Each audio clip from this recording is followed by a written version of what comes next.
Before we dive into the blood-soaked madness of this 88 film slasher classic collection review, a quick heads up for listeners and viewers alike. These episodes come straight from the podcast Under the Stairs archives, recorded before the launch of the YouTube channel and long before video podcasts became part of the show. These reviews were originally crafted purely for audio. So if the production feels a little rougher around the edges or a little more stripped back than current episodes, that's because you're hearing the show in its earlier form, raw, passionate, and let's be honest, a little waffly at times. Whether you're revisiting these reviews or discovering them for the first time, please sit back and relax and enjoy this trip through the golden age of mass killers, inventive gore, and VH era nightmares.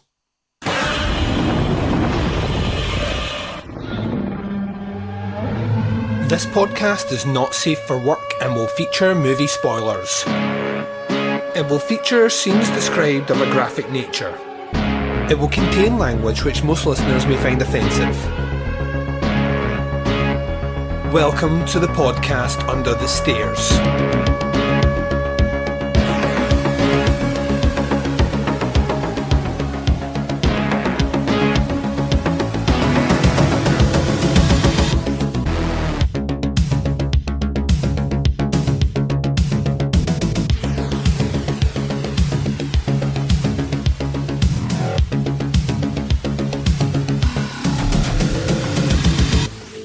Hi everyone and welcome to the podcast Under the Stairs. This is your Sunday 88 Films Slasher Classic Collection series of reviews and I'm your host Duncan. Welcome to the show. Here we go for another one of these slasher classics. We're up to disc number 20. Not bad if I do say so myself. And this week we will be looking at Drive-In Massacre. But before we get to that, as always, at the start of these episodes, it's good to catch up and find out where the podcast is at, where you're at, and where I'm at as well. So this is your final episode of what has been a 3-episode week, a fun week indeed. And we are swinging right into the final week of November 2019, and I'm going out with a bang. Tomorrow we return with the long-awaited return of Andy Love's Art House. So that'll be your Monday episode. We're looking at a little movie called Midsommar. Then, after that, on Thursday, we return with your movie club reviews. Guys, it's Challenge Teapots and movie club time for Dream Home. A little Hong Kong horror outing. And we'll see if many people at this stage, not many people have actually supplied a review. We'll see if everyone waits to the last second to get them in. They need to be in for Wednesday. Then, on the Friday, you get your roundup of November. So we're doing a little November roundup episode. And then on the Saturday, you're getting another little bonus episode. It's going to be a review of the horror movie Hagazusa. It was movie number 31 in my 31 of October list. I'll be joined by the phenomenal Liam Rafferty from Scotland vs Evil to dig a bit deeper. I feel that movie needs to have a bit of a deep dive. The reason behind that is it's going to score really highly on my end of year list. So we have that to do as well. And then on Sunday, we kick off December with a bang, which will be 15 planned episodes over 24 days of horror podcasting, kicking it off with our Arrow video assortment. That's right, ladies and gents, going to be bringing that to you with 5 dolls from an August moon, a little Mario Bava to get up in this bitch. There we go, that is you updated, peeps. Let's do this. Let's inevitably swing into what will be a very short review of Drive-In Massacre. Not a lot to say about this in the good column, and you'll hear more about that after promos for shows that I love and the trailer. My thoughts coming right up, right after this. Want to learn more about horror directors? With a lighthearted look at 3 of their movies? Meet fearless podcaster Gore Blimey. I've been unsettled by bats in the past and startled by parrots, and I've even been known to jump at the odd cockatoo. Discover horror films that are classics, and others too.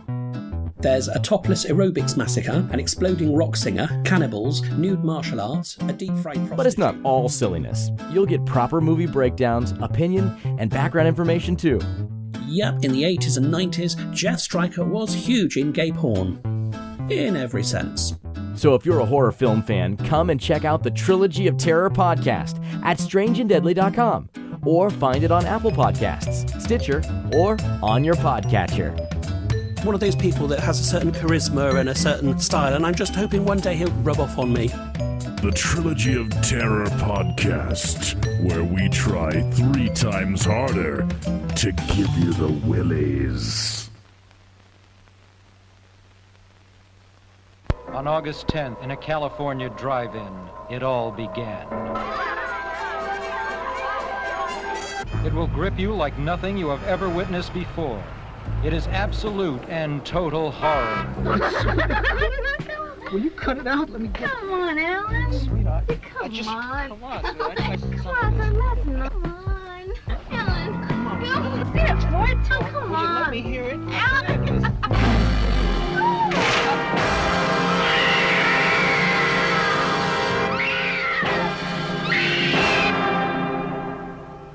A psychotic killer is usually a man driven by lust, by passion, and by hate. The time between each killing gets shorter. Come on, please. She's dead. Please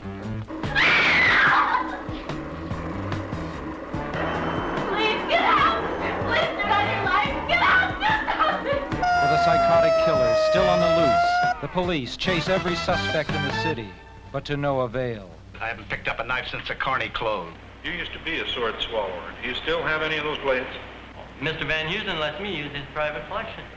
And you were seen parked next to the victim's car. You crawled out of your car to the victim's vehicle. I don't know anything about that.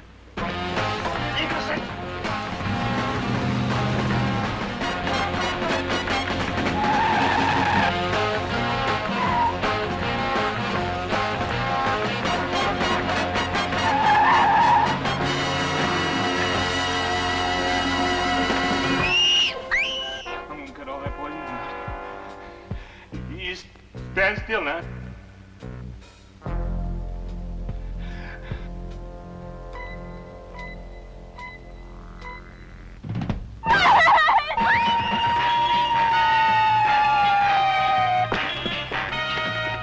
Who's in there? Oh, my God. Who's in there?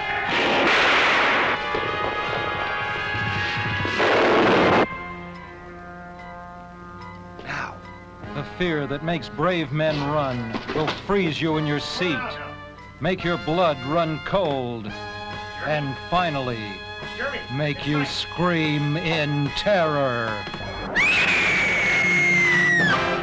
Warning, Drive-In Massacre has been deemed too terrifying for the average viewer. The risk is entirely yours. And welcome back. So, you've just heard the trailer for disc number 20 of the 88 Films Slasher Classic Collection. This is Drive-In Massacre.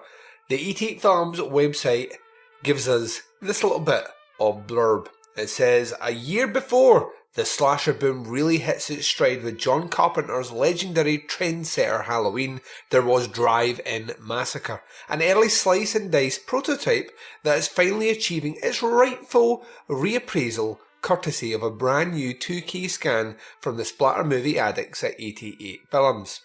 This worldwide HD debut indicates that Drive-In Massacre was, in many ways, ahead of its time, spinning a sleazy story about a clueless police investigation into a madman who's carving up spectators at outdoor cinemas across California. Introducing the sort of giallo framework that the post-Friday the 13th teen kill genre would later take as its own, Drive-In Massacre was directed with an expert grindhouse touch of Stu Seagal, the man who oversaw Marilyn Chambers in Insatiable from 1980, before producing such TV series hits as Renegade, a lively, lacerating bout of lunatic slasher energy. The special features on this disc are a new HD transfer from 2 sources graded at Pinewood Studios, a bonus 61-minute TV cut of the film, Making the Massacre, an interview with the director Stu Seagal, Murder at the Drive-In, interviews with slasher expert Justin Kerswell, theatrical trailer, TV spot, 88 Films trailer reel, and a reversible sleeve featuring the original VHS artwork. The technical specs on the disc are its region locked region B, so only the UK and Europe.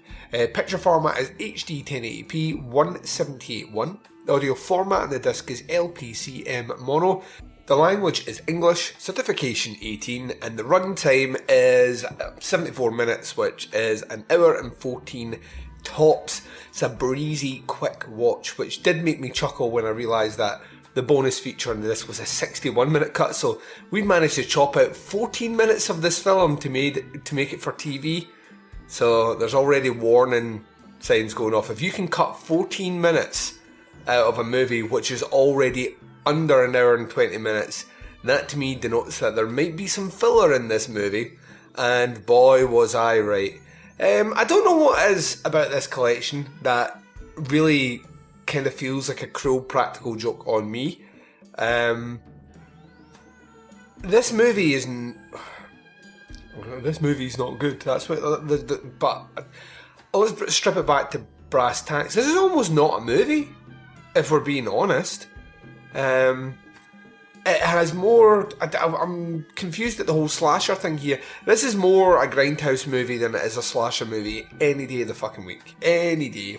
If we're saying oranges are oranges and apples are apples, this movie is a kind of grindhouse exploitation thriller killer movie than it is a slasher movie, because the tropes it mentions, while it drops lofty names like Halloween and Friday the 13th, are not really here at all. There is no massive sweeping backstory behind our killer. There is no kind of quasi supernatural bent. It doesn't follow the format that you would expect from a slasher movie anyway. It's not necessarily just teens that are getting offed here. There's all manner of different people getting offed. And the mechanism in which it does, once again, even using the description of giallo in here is a massive fucking disservice and a spit in the face of the genre.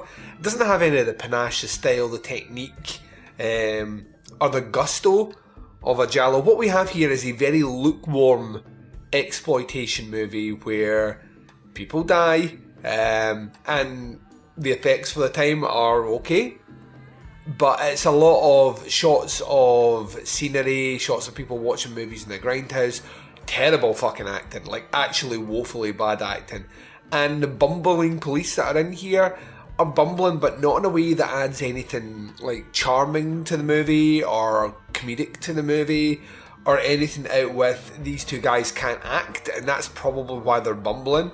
And in a weird world, I would say that Drive-In Massacre exists and occupies the same space as something like a Blood Feast, but without the kind of goofiness and over-the-top, wink-wink, nudge-nudge, tongue-in-cheek kind of playfulness that Herschel Gordon-Lewis has. This one is just very, very, very drab. Everything about it is drab. The cinematography is horrendously plain. The set pieces, the set design is awful. It mostly looks like it's the same room, just decorated differently, which is similar to how they did things in Blood Feast. So you have that going on here. The use of the killer's weapon is actually kind of awesome.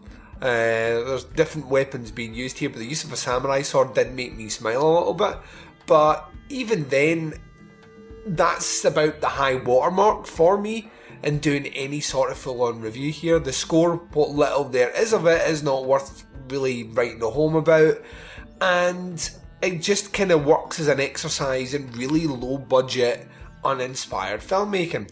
It kind of surprised me, because there are things in 88 films kind of blurb here that give this kind of a false hope, and they're very good at their marketing, I will give you that. They're very good at selling and hyping up a movie which I have found lacks something to sell and hype up. But the fact that this had work done at Pinewood Studios is renowned the world around as the premier studio in the world. So the fact that it had grading work done there, it makes you wonder why. Because I'm not entirely sure, when you acquire the rights to remaster and put out a movie like this, how well you think this is actually going to do. I could easily see this being a 60-minute cut. I will not watch the TV cut for this, because I'll never watch this movie again. But I could see how you could chop 14 minutes comfortably out of this movie. Because there's whole sections where fucking nothing's happening. We are padding for time here. We are desperately trying to push this up to feature-length movie. And that's what they're doing here. It's cynically done. That's the problem. It's not done with, just a couple of extra artistic shots or anything like that. It's like, let's just shove some stock footage in here to give this one a bit of longevity in its viewing time, and thus we'll meet our marker to go out there. I imagine a movie like this probably did okay in drive-in cinemas, because the kind of meta aspect of people dying at a drive-in cinema whilst you are watching it at a drive-in cinema might work. And to be honest, this is the sort of movie you want in the back when you want to get 2 fingers deep in your girl. You know what I mean? This is a movie you need pay zero fucking attention in, and you want to focus all your attention on your loved one. That being said, I paid £12 for this Blu-ray, and that seems like £12 too much. It feels like this is... it's a bit more on point than some of the other slashers, quote-unquote, that have been in the collection, but it's a bad movie. Interestingly enough, as soon as I posted it was a movie that I was watching, the amount of people that came out the woodwork very quickly just telling me that it was a bad movie makes me wonder how well known it actually is. Maybe it's a lot more renowned than I think a movie like this is, because I had never heard of it before, and part of me wishes that I could turn back the clock just a little while to kind of relish in that kind of pre-Drive-In Massacre life where I didn't know this movie existed, because it brought nothing new to the table. It's not anything I will ever reference in conversation again. It's nothing that I can even use like they're trying to very loosely here. Black Christmas has more of an impact on slasher horror cinema than Drive-In Massacre. Fucking Bay of Blood has more of an impact on slasher cinema than Drive-In Massacre. I don't think this brings anything at all. I don't think it's a proto-slasher. I think it is a little sleazy. That'd be like saying, although they are going to try and do it later on, that Toolbox Murders is a slasher movie. Toolbox Murders is not a slasher movie, but they're putting it in here in this collection. We're going to get it to later on. And yeah, I'm just stuck with the idea that, I've said it before and I'll say it again, that this term slasher, maybe I need to drop my hang-ups on this. Maybe it's just used as some sort of tent just to fire titles in. And if that is the case, then alright. But even then, if that's what we're doing, this movie's not good. It doesn't do anything. It is so painfully, mind-numbingly shit. Actually made me crave for kind of reappraising the grade of Scalps, which at least tries something. It tries it horribly and I didn't like it, but at least it tries something. This movie is just not good. Not good at all. What I did find quite funny though is when watching the movie is that I know for a fact had this got a proper VHS release at the time, this would have been on the Video Nasty list for sure. This certainly feels like Video Nasty fare. But yeah, I have nothing else to say about it. I don't want to spend any more time or energy talking about it. It is not a good movie. It is not worth your time. And if you have sadly bought into this collection, you're going to be like me, a completist that needs a copy of it. But yeah, I imagine you watch it once and never watch it again. And that is all I have to say about that. This is another 0, fuck this movie. And yeah, we're going to close out the show and come right back after this. And you've been listening to the podcast Under the Stairs. This has been disc number 20 of the 88 Films Slasher Classic Collection. We were looking at Drive-In Massacre, and we will never look at that movie again, ladies and gents. Coming up in 3 weeks' time on the last Slasher Classics episode of 2019, we'll be looking at disc 21. This is Prozzie. It says, after the success of The Boogeyman from 1980, a slasher classic that carved its way to the box office riches and video nasty notoriety, director Umi Lomel was all too happy to reunite with starlet Susanna Love for another bout of bloodthirsty brutality, and the result is 1983's Prozzie, also known as Olivia and Double Jeopardy.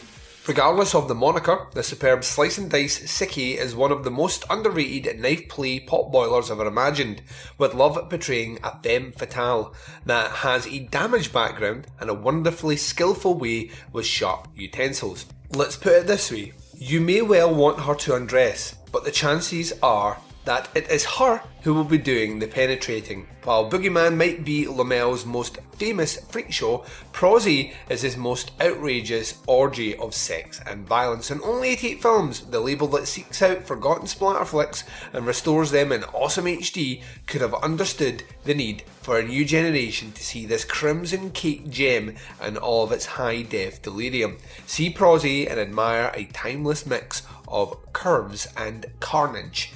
The special edition feature for this one will have a 2K transfer from the Master Film Originals, original mono soundtrack, an interview with director Uli Lamel, interview with cinematographer Dave Sperling, a trailer reel and reversible artwork. The technical specs for this one, it is region unlocked, so anyone can check it out. The picture format is 185.1, the audio format is LPCM 2.0, language is English, certification 18, and the runtime is 1 hour and 25 minutes. So this is the last one we will be covering this year on the Slasher Classics collection. Very much looking forward to getting this one out of the way and seeing how it goes. I have high hopes for this one. I think I mentioned that this was upcoming somewhere a while ago and some folks were excited, which usually means that there might be something in here to mine out. There's a multitude of ways to check out podcasts Under the Stairs. As always, I say come across and check us out on Apple Podcasts. Subscribe to the feed and leave us a rating and a review. It's the best way to support us on that platform. You can check us out at Stitcher Smart Radio, SoundCloud, Google Play, TuneIn and Spotify. You can visit our website, it's tputscast.com, and if you want to buy posters or pins and support the show, then that is tputscast.bigcartel.com. You can visit us on Facebook if you want to join the group page, interact with other listeners who are fans of the show and fans of horror. It's facebook.com/groups/tputscast. Alternatively, if you only want to know when the shows are dropping, occasionally check out a live stream like Thursday, you can do that by going to the Facebook page, which is facebook.com/tputscast. You can interact with myself and the Baz on the twin prongs of social media sexiness. Instagram and Twitter both can be followed at tputscast. You can check us out in the Flick Chat app, which is social media for podcasters and listeners to connect. You can not only listen to the show directly through the app, but you can interact in a series of message board posts over there. There is one for the Slasher Classics collection, so if you have any thoughts on this particular movie, the upcoming movie, or anything to do with the series, post over there. We get them straight away. The whole community over there is chatting. There's about 150 of us on that app now, and it is a ton of fun. It's a free app available on iOS and Android. It's called Flick Chat, and our join code is TPutsCast. The podcast Under the Stairs will return for you, dear listeners, in one short day, tomorrow, when we return with Andy Loves Art House after a almost 6-month hiatus for that. The last one was Spirals back in May, but we're returning strong with a little bit of Midsommar. So yeah, get yourself ready for that. Coming your way tomorrow. But until then, wherever you are, whatever the time zone is and whatever you're up to in this big bad world of ours, please take care of yourselves out there. This is Duncan McLeish broadcasting live from Under the Stairs, and I am signing off.